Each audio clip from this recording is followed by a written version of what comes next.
السلام علیکم ناظرین، آج میں آپ کو انسانی خون کے گروپ کے بارے میں اہم معلومات فراہم کروں گا۔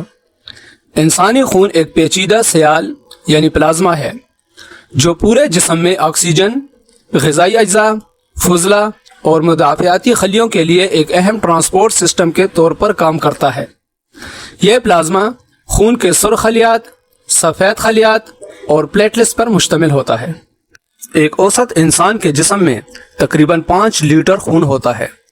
ایک شخص کا اگر 2 لیٹر تک خون بہہ جائے تو وہ مر سکتا ہے۔ انسانی جسم میں خون مختلف چھوٹی بڑی نالیوں کی مدد سے گردش کرتا ہے۔ انسانی دل خون کو جسم کے مختلف حصوں میں پمپ کرتا ہے۔ یہ خون جس طرح نالیوں کے ذریعے جسم میں پھیلتا ہے انہیں آرٹریز کہا جاتا ہے۔ شاید یہ بات آپ کو نہیں لگے کہ خون کے ABO گروپ کے نظام کے علاوہ بھی خون کے مزید 34 گروپس کے نظام اور 300 سے زائد مختلف نایاب کمبینیشن ہیں، مگر انٹرنیشنل سطح پر ABO گروپ کو معیار سمجھا جاتا ہے۔ خون کے گروپس ABO نظام 4 طرح کے اینٹیجنز یعنی A، B، AB اور O پر مشتمل ہیں، اور اس کے ساتھ RH فیکٹر بھی جو ان کو پازیٹیو اور نیگیٹیو میں تقسیم کرتا ہے۔ اس RH فیکٹر کی وجہ سے خون کو ملا کر اس کی کل 8 اقسام بن جاتی ہیں، یعنی A positive, A negative, B positive, B negative, AB positive, AB negative, O positive اور O نیگیٹیو۔ اب ABO سسٹم کو سمجھتے ہیں کہ یہ کیا ہے۔ بلڈ گروپ کا دارومدار خون کے سرخ خلیوں پر A اور B اینٹیجن کی موجودگی یا غیر موجودگی پر ہوتا ہے۔ جن لوگوں کا بلڈ گروپ A ہوتا ہے ان کے خون کے سرخ خلیات RBC پر ایک اینٹیجن موجود ہوتا ہے، جبکہ ان کے پلازما میں اینٹی باڈیز پائی جاتی ہیں۔ جن لوگوں کا بلڈ گروپ B ہوتا ہے ان کے خون کے سرخ خلیات RBC پر B اینٹیجن موجود ہوتا ہے، جبکہ ان کے پلازما میں اینٹی باڈیز پائی جاتی ہیں۔ جن لوگوں کا بلڈ گروپ AB ہوتا ہے ان کے خون کے سرخ خلیات RBC پر A اور B دونوں اینٹیجن موجود ہوتے ہیں، جبکہ ان کے پلازما میں دونوں اینٹی باڈیز نہیں پائی جاتی۔ جن لوگوں کا بلڈ گروپ O ہوتا ہے ان کے خون کے سرخ خلیات RBC پر دونوں اینٹیجن موجود نہیں ہوتے، جبکہ ان کے پلازما میں دونوں اینٹی باڈیز پائی جاتی ہیں۔ اینٹیجنز اور مدافعاتی نظام کیا ہے؟ خون کے سب سرخ ذرات کے باہر خول یا جلی یعنی میمبرنز پر لاتعداد اینٹیجنز پائے جاتے ہیں جن کو جسم پہچانتا ہے، مگر جیسے ہی کسی مریض کے جسم میں خون منتقل کیا جاتا ہے اور اگر مریض کو منتقل کیا جانے والا گروپ مختلف ہو یعنی مختلف قسم کے اینٹیجنز پر مشتمل ہو تو مریض کے جسم کا مدافعاتی نظام کی اینٹی باڈیز جسم میں داخل کیے جانے والے خون کے سیلز کے لیے بھرپور ہوتا ہے۔ جسم کا مدافعاتی نظام صرف اپنے سرخ ذرات کے اینٹیجنز کو پہچانتا ہے، لیکن اگر آپ کا خون کسی دوسرے کے جسم کو منتقل کیا جاتا ہے جس کے سرخ ذرات کے اینٹیجنز آپ کے سرخ ذرات کے اینٹیجنز سے مختلف ہوتے ہیں تو صورتحال بہت سنگین ہو جاتی ہے۔ ہر شخص کے خون میں پہلے سے موجود سرخ ذرات پر حملہ آور نہیں ہوتی، بلکہ جسم میں داخل ہونے والے مختلف سرخ ذرات کو اجنبی پا کر ان پر حملہ کر کے ان کو پکڑ لیتی ہیں۔ اس سے سرخ ذرات ایک دوسرے سے چمٹ جاتے ہیں۔ خون کے اس رد عمل کو ایگلوٹینیشن کہتے ہیں۔ اس سے دوران خون رک جاتا ہے کیونکہ سرخ ذرات کا اس طرح چمٹ جانا شریانوں اور باریک نسوں تک کو بند کر دیتا ہے۔ ایگلوٹینیشن کا مطلب ہے گوند یعنی گلو کی طرح چپک جانا۔ جب آپ کو مختلف خون کا گروپ لگتا ہے جو آپ کے خون کے گروپ سے میچ نہیں ہوتا تو بالکل خون کی یہی شکل بن جاتی ہے اور خون کی یہ منتقلی جان لیوا ہوتی ہے۔ RH یعنی ریسس فیکٹر کیا ہے؟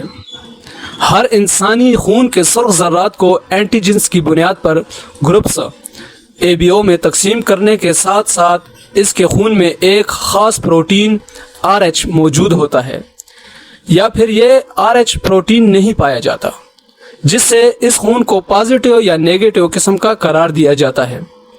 خون کی ایک خاص پروٹین جس کی موجودگی اور غیر موجودگی سے کسی بھی خون کو پازیٹیو یا نیگیٹو میں تقسیم کیا جاتا ہے RH فیکٹر کہلاتا ہے۔ اس اصطلاح کا تعلق بندر کی ایک خاص قسم ریوسس منکی سے ہے، کیونکہ یہ پروٹین سب سے پہلے اس بندر کے خون میں دریافت ہوا تھا تو اس کو RH فیکٹر کا نام دیا گیا۔ لیکن یہ ان کے لیے منفرد نہیں ہے بلکہ ممالیہ جانور، مچھلیوں اور بیکٹیریا میں بھی پایا جاتا ہے۔ دنیا میں صرف 15% لوگ ایسے ہیں جن کے سرخ ذرات یا خون میں RH فیکٹر منفی یعنی نیگیٹو یا اس کی غیر موجودگی دیکھنے میں آئی ہے۔ باقی 85% لوگوں کے سرخ ذرات مثبت یا موجود ہی ہوتا ہے۔ اس بات کی وضاحت ابھی تک نہیں ہو سکی کہ آخر یہ فیکٹر دنیا میں 15% لوگوں کے سرخ ذرات میں نیگیٹو یعنی موجود نہیں ہوتا۔ اس سلسلے میں یہ بات قابل غور ہے، مگر ان بندروں کے خون میں ہمیشہ پازیٹیو یعنی اس کی موجودگی رہتی ہے، مگر انسانی خون میں اس کی غیر موجودگی ایک معمہ ہے جس کے سبب خون کو نیگیٹو قسم میں شمار کیا جاتا ہے۔ اب RH فیکٹر اور خون کی منتقلی کو سمجھتے ہیں۔ خون کی منتقلی یعنی بلڈ ٹرانسفیوژن میں جس فرد کے سرخ ذرات کا RH فیکٹر پازیٹیو ہوتا ہے تو وہ کسی دوسرے فرد جس کے سرخ ذرات کا RH فیکٹر نیگیٹو ہو اس سے بھی خون لے سکتا ہے۔ لیکن اگر کسی فرد کے سرخ ذرات کا RH فیکٹر نیگیٹو ہو تو اس صورت میں وہ سرخ ذرات کا RH فیکٹر پازیٹیو رکھنے والے فرد سے خون نہیں لے سکتا، وہ RH فیکٹر نیگیٹو رکھنے والے ہی سے خون لینے کا پابند ہوتا ہے۔ خون کے سرخ ذرات کا RH فیکٹر لوگوں کی زندگی اور صحت میں بہت اہم کردار ادا کرتا ہے۔ دیکھا گیا ہے کہ RH نیگیٹو رکھنے والے افراد بہت زیادہ الرجی، خاص کر غذائی الرجی کا شکار بنتے ہیں، مگر ساتھ ہی وائرس HIV اور اسمال پاکس کے خلاف ان کی قوت مدافعت زیادہ ہوتی ہے اور ان کے جسم میں آکسیجن کو زیادہ جذب کرنے کی صلاحیت ہوتی ہے جو ان کو اونچے ترین مقامات میں رہنے میں معاون ثابت ہوتی ہے۔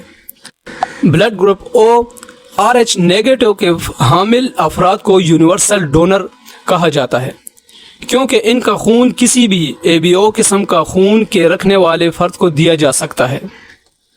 خون کا گروپ AB RH پازیٹیو کے حامل افراد یونیورسل ریسیور ہوتے ہیں کیونکہ یہ کسی بھی ABO گروپ کے فرد سے خون کو لے سکتے ہیں۔